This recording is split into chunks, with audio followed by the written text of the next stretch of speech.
So this is a story from East India. And this is a story of when us humans used to have tails. Because people don't realize this, that way back in the distance, we used to have these beautiful, elegant tails that used to swish behind us, and boy, were we proud of those tails. And one day, the great creator decided to come down to earth and see how his new world was progressing. And he looked that people had created shelters and people were harvesting crops, and he was happy. And he concealed himself under a cloak, and he was walking amongst the people with his beautiful tail also swishing behind him. And he walked through further into the bazaar, and there in the bazaar, well, it was busy because it was market day. And people were there pushing each other and jostling each other and stepping on each other's tails, and the great creator was getting vexed, and he was saying, "Watch where you're going, watch where you're going." And a moment later, while somebody trod on his tail, and as they trod on his tail and he went forward, he went crash down and he landed on his mouth like this, and one of his teeth fell out.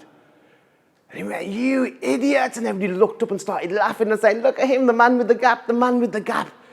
And he threw off his cloak. He says, "The man with the gap, I'm the great creator."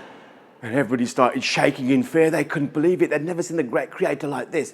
And he says, "And the first thing that's going from here is this stupid tail."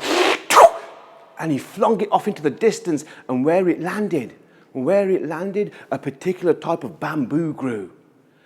He says, "This stupid tail, you do the same. I'm sick of these tails." And they all pulled their tails out, and a multitude of tails went through the sky like arrows.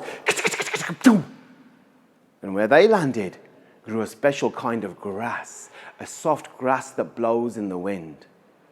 And that was the day that us humans lost our tails forever. But even now, when you go to different parts of India, even now you'll hear a noise, that same kind of swishing sound. Whoosh, whoosh, whoosh. Because women use that bamboo as a handle, and they use those grasses as the bristles for the softest charu, the softest brushes. And even to this very day, you'll hear them elegantly squishing, whoosh, whoosh, whoosh, just like they used to when they were tails.